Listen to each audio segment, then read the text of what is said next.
Hello hello बच्चों, क्या हाल है जनता। आई होप सब अपने घरों के अंदर रिलैक्स होगा। आई होप आपका दिन बहुत ज्यादा बढ़िया गया होगा। तो वेलकम है एक बहुत ही अमेजिंग और धुआंधार सेशन में।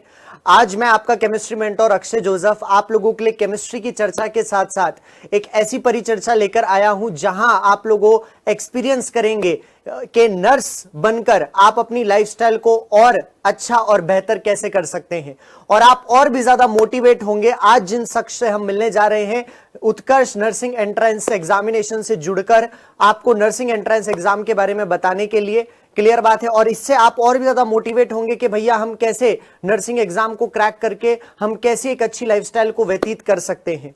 तो बच्चों, आज मैं आपके समक्ष एक ऐसी पर्सनैलिटी लाया हूं जो आज की तारीख में अपना जो जीवन है वो बहुत ही सक्सेसफुल रूप से जी रहे हैं, और आज वो एम्स भुवनेश्वर में एक नर्सिंग ऑफिसर की पोस्ट पर हैं। तो बच्चों, आज मैं आप सबके सामने लेकर आया हूं हरीश सिंह जी को, जो आज हमारे सामने इंटरव्यू देंगे और आप लोगों को मोटिवेट करेंगे आप एक अच्छी लाइफस्टाइल कैसे जी सकते हैं। तो नमस्कार हरीश जी। नमस्कार अक्षय सर, बहुत बहुत धन्यवाद आपका। कैसे हैं हरीश सिंह जी आप? अच्छे है सर। और आप बताइए कि हमारे बहुत सारे आज आपको बच्चे देख रहे हैं, तो आप बताइए कि इन बच्चों को के लिए कि किस तरीके से ये नर्सिंग एंट्रेंस एग्जाम को लेकर मोटिवेट रह सकें, और क्या क्या अभी बेनिफिट हैं अगर बच्चे आज जो 12th के बाद हैं इन फ्यूचर अपना करियर देख रहे हैं नर्सिंग में जाने का, तो उन लोगों को क्या क्या बेनिफिट हैं। मैं यही कहना चाहूँगा सर कि अभी जो नर्सिंग प्रोफेशन है वो पहले के जैसे नहीं रहा है, और अभी की जो मतलब अपॉर्चुनिटीज है वो बहुत ही ज़्यादा बढ़ गई है। सेंट्रल की हो या और स्टेट लेवल की हो, मतलब बहुत ही ज़्यादा वैकेंसीज आती है।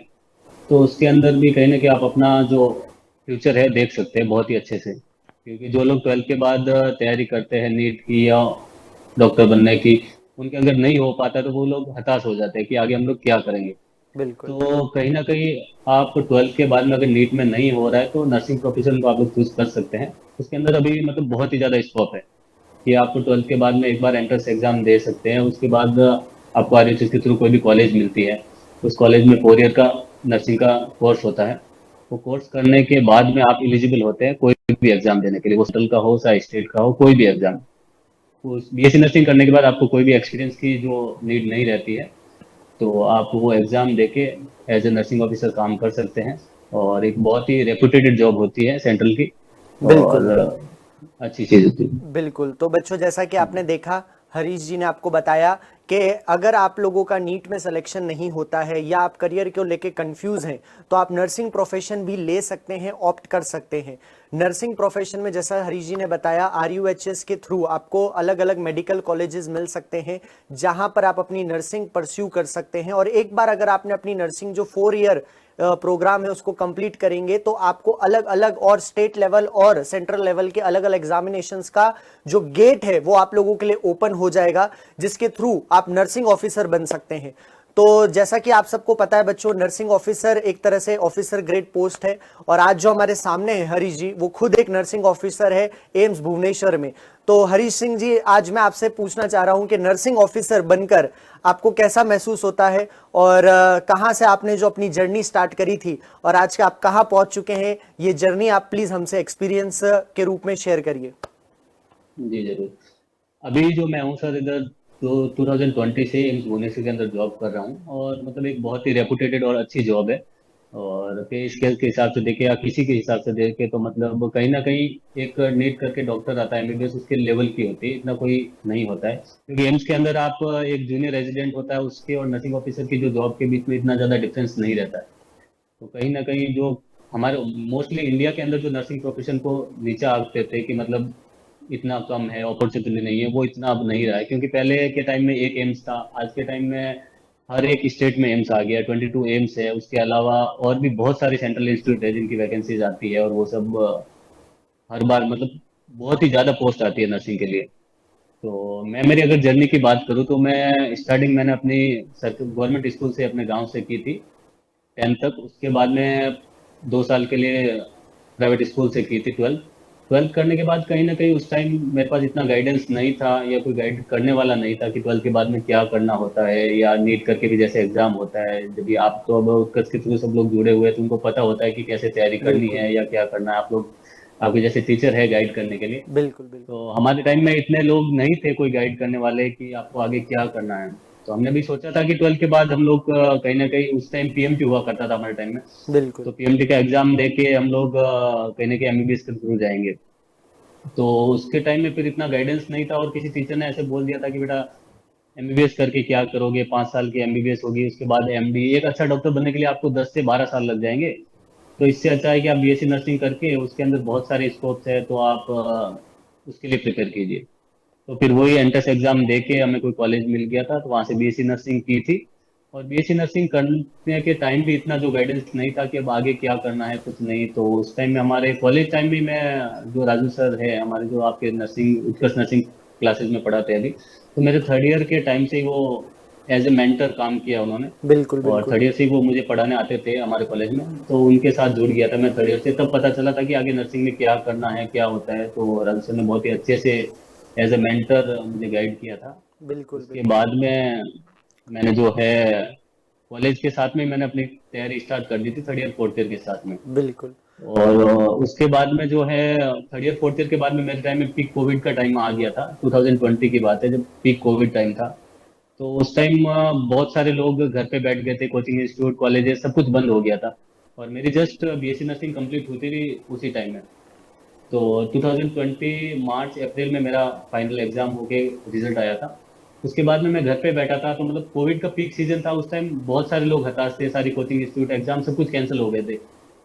कोई भी पढ़ाई नहीं कर रहा था, सबको यही डाउट था कि कोविड है तो मतलब एग्जाम्स नहीं होंगे, ये सब नहीं होगा। बट मैं हमेशा राजू सर के कांटेक्ट में रहता था। राजू सर बोलते थे बेटा तू पढ़ाई कर, एग्जाम होगा।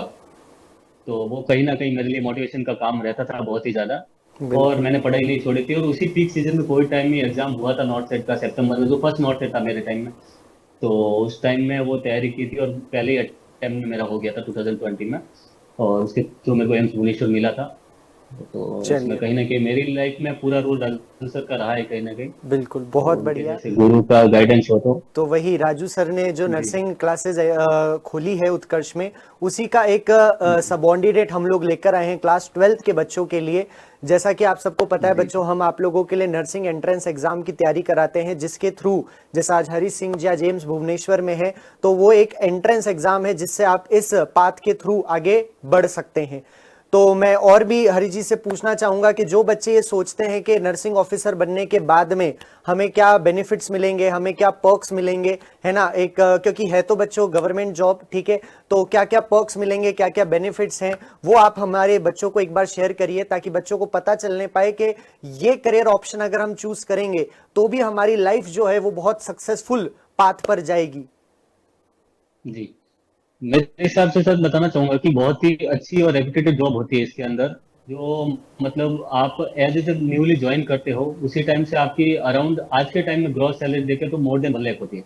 1,10,000 अराउंड आपकी ग्रॉस सैलरी होती है, और in hand salary around 80 to 85,000 in hand आती है, जो कि एक बहुत ही बड़ा पे स्केल होता है। एक बिल्कुल यूपीएससी लेवल में भी इतना जो पे नहीं मिलता है। तो सेंट्रल की जो जॉब है, एम्स की जितनी भी जॉब है, मतलब बीएससी नर्सिंग करने के बाद आपके सामने बहुत सारे ऑप्शंस आते हैं। जैसे 22 एम्स है हमारे पास में, उसके बाद में आरआरबी है, रेलवे के अंदर बीएससी नर्सिंग, ये जो नर्सिंग ऑफिसर की पोस्ट आती है। उसके बाद में ईएसआईसी है, मतलब बहुत सारे दिल्ली के जो जितने भी सेंट्रल गवर्नमेंट के हॉस्पिटल्स हैं, उन सब की आपके पास अपॉर्चुनिटीज होती हैं। वो आप क्लियर करते हैं तो उसके साथ में आपको बहुत ही एक अच्छा, हम लोग बोल सकते हैं कि एक पैकेज मिल जाता है आपको 12 to 13 लाख का, जो कि एक बहुत ही बड़ी अपॉर्चुनिटी होती है आपके पास में। तो बिल्कुल। आप अच्छे से तैयारी करके ज्वाइन कर सकते देखिए बच्चों, तो जैसा कि हरी सिंह जी ने बताया कि अराउंड अभी की तारीख में देखा जाए तो 1 लाख पे स्केल आपको, मतलब जैसे ही आप नर्सिंग ऑफिसर बनेंगे उसके अराउंड है, लेकिन उससे पहले आपको नर्सिंग करना इंपॉर्टेंट है। तो उसी के लिए उत्कर्ष एंट्रेंस नर्सिंग एंट्रेंस एग्जामिनेशन आप लोगों के लिए आया है, ताकि आप नर्स बनने के रूट में आगे बढ़ सकें और आप इस करियर ऑप्शन को भी चूज कर सकें, है ना। तो बच्चों, जैसा कि आप सबको पता है हरी सिंह जी भी कॉम्पिटिटिव एग्जाम क्लियर है। तो हरी सिंह जी, आपके जो बच्चे अभी नर्सिंग एंट्रेंस एग्जाम की तैयारी कर रहे हैं, आरयूएचएस की, एम्स बीएससी नर्सिंग की, है ना, और बहुत हैं। सारे जी अलग अलग एग्जामिनेशंस भी है, एमपीपीएनएसटी भी है ना, सीएमसी भी है, तो इस तैयारी के दौरान है ना बच्चे, आपने क्या क्या डिफिकल्टीज फेस करी, और आप अपने जूनियर जो स्टूडेंट्स हैं जो तैयारी कर रहे हैं उन्हें क्या एडवाइस देना चाह रहे हैं, क्योंकि 3 सब्जेक्ट्स की अलग अलग प्रिपरेशन करनी है क्लास 12 के बच्चों को। फिजिक्स की प्रिपरेशन करनी है, केमिस्ट्री की प्रिपरेशन करनी है, बायोलॉजी की करनी है, और अगर मैं बात करूं एम्स बीएससी नर्सिंग की तो वहां तो जीके का भी एक पोर्शन आता है ना। तो आप अपने जूनियर जो आपके भाई बहन हैं उन्हें क्या क्या एडवाइस देना चाह रहे हैं तैयारी के दौरान? सर वही कहना चाहूंगा कि मतलब आप 12th के साथ साथ में थोड़ा सा प्रिपरेशन तो होती है आपकी, और जो बेसिक सब्जेक्ट जो आपने 11th 12th में पढ़े हैं, फिजिक्स केमिस्ट्री बायोलॉजी, वही पूछा जाता है। और एम्स में बीएससी नर्सिंग की बात करूँ तो वहाँ पे तो अभी जहाँ तक मुझे पता है ओनली फीमेल के लिए ही होता है वो एग्जाम। बाकी जो भी जितने भी स्टेट के जो गवर्नमेंट कॉलेजेस है हमारी, सब जगह जहाँ पे मेल फीमेल ऐसा कोई रेशियो नहीं है, सबको सीट मिलता है। तो आप उसके लिए अच्छे से प्रिपरेशन कर सकते हो, इतना भी टफ नहीं होता है एग्जाम।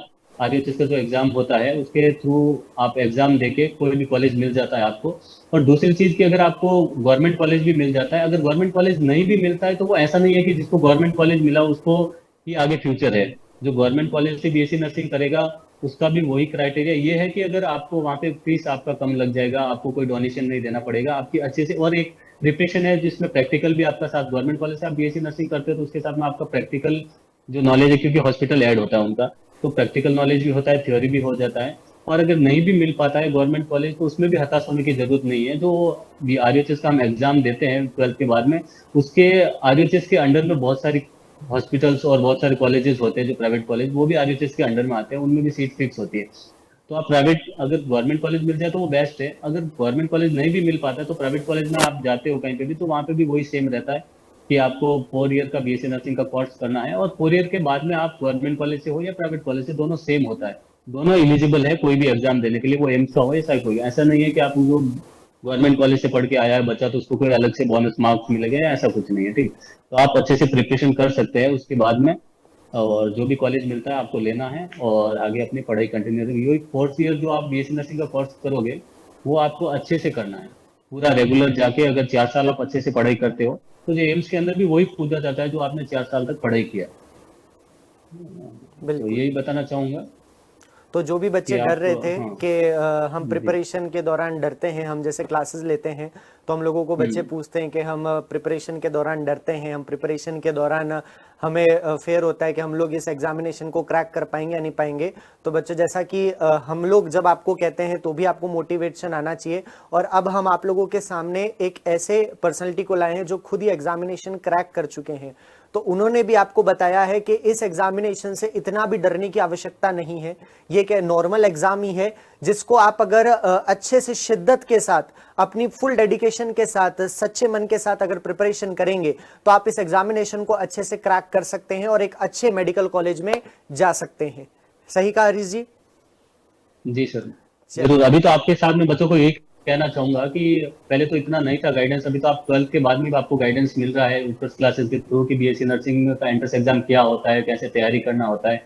और एक बार अब आप एग्जाम क्रैक कर देते हैं, आपको बीएससी नर्सिंग का कॉलेज मिल जाता है, उसके बाद में कॉलेज के बाद में कंटिन्यू, जैसे अभी उत्कर्ष नर्सिंग क्लासेज एक प्लेटफॉर्म ओपन हो गया है, 2-3 ईयर हो गया, तो वहाँ पे जैसे राजू सर पढ़ा रहे, सिद्धार्थ सर है, वो बहुत ही अच्छी फैकल्टी जो पढ़ा रहे, तो आप BSc nursing first year second year के साथ ही उनके साथ जुड़ सकते हैं, तो आपके लिए बहुत इजी हो जाता है वो एग्जाम क्रैक करना, क्योंकि जो आप 4 साल पूरा पढ़ेंगे ना वही आगे एग्जाम में एम्स पूछता है, कुछ डिफरेंट नहीं आता है कि मैथ जीके रीजनिंग या ऐसा कुछ नहीं, जो आपने पूरा अपना कोर्स में पढ़ा है वही आता है। तो आप एक बार एंट्रेंस एग्जाम क्लियर करके कोई कॉलेज मिलता है, उसके बाद आप उत्कर्ष के साथ जुड़ के बीएससी नर्सिंग का जो कोर्स है वो भी कंटिन्यू कर सकते हैं, साथ साथ में कोचिंग करके। ठीक है, धन्यवाद हरीश सिंह जी। और जैसा कि मैंने बच्चों आप सबको बता चुका हूं, हमारे टारगेट बैचेस जो हैं वो लॉन्च हो चुके हैं, है ना, जिसमें हम आपके एम्स बीएससी नर्सिंग, आरयूएचएस तथा अदर स्टेट बोर्ड एग्जामिनेशंस को भी कवर कर रहे हैं। और ये जो टारगेट बैच है बच्चों, इसका अर्ली बर्ड ऑफर बहुत ही लिमिटेड टाइम ऑफ पीरियड के लिए है, तो फटाफट से अभी इसी वक्त उत्कर्ष एंट्रेंस नर्सिंग एंट्रेंस एग्जामिनेशन के जो कोर्सेज हैं उनको परचेज कर लीजिए, ताकि जो आपका ऑफर है वो जितने वैलिड समय तक है आपका वो कोर्स ऑप्ट हो जाए, ताकि वो जो अपॉर्चुनिटी वो आप मिस नहीं कर सके, है ना। जो हमारे कोर्सेज है वो इस क्रैश कोर्स के लिए भी है जो बीएससी नर्सिंग 2024 में आ रहा है, और आरयूएचएस के लिए भी है। एक हमारा एक और कोर्स है बच्चों जो बच्चे 2025 को टारगेट करते हैं, तो उनके लिए भी हमने एक टारगेट बैच लॉन्च कर दिया है। तो बच्चों बहुत ही अमेजिंग फैकल्टी पूल आपको वहां मिलेगा। ऐसी ही गाइडेंस आप लोगों को हम प्रोवाइड करते रहेंगे। आपके सीनियर से ऐसे स्टूडेंट्स को भी हम आपके सामने लाएंगे, वही आप लोगों को मेंटरशिप देंगे जो ऑलरेडी एम्स में नर्सिंग ऑफिसर है या फिर एम्स में आपके नर्सिंग परस्यू कर रहे हैं, एक अच्छे मेडिकल कॉलेज से जिन्होंने RUHS क्लियर किया है, जिन्होंने CMC क्लियर किया है, वहां से नर्सिंग परस्यू कर रहे हैं। तो बच्चों हम आप लोगों के साथ हमेशा हैं, आप लोगों के बड़े भाई बहन की तरह, और आप लोगों के सीनियर्स को भी हम आप लोगों के सामने लाते रहेंगे जहां पर वो आपको एक अच्छी गाइडेंस देते रहेंगे। तो बच्चों इसी के साथ आज का सफर जो था हमारा हरीश सिंह जी के साथ, वो मैं खत्म करता हूं। आई होप आप लोगों को एक बहुत अच्छा मोटिवेशन मिला होगा, आप लोगों को पता चला होगा कि एक नर्सिंग प्रोफेशन को भी हम ऑप्ट कर सकते हैं, ये भी एक हमारा सक्सेसफुल रूट पाथ है। तो बच्चों ऐसे ही सेशंस के साथ मैं और मेरी पूरी टीम आते रहेंगे। तब तक के लिए thank you so much. Utkarsh nursing entrance exam के सभी कोर्सेज पर चल रहा है होली हंगामा, और इस होली हंगामा के चलते सारे कोर्सेज पर चल रही है बच्चों 90% की भारी मात्रा की छूट। तो इस छूट का लाभ उठाना नहीं भूलना है। इसकी लास्ट डेट है 28 मार्च।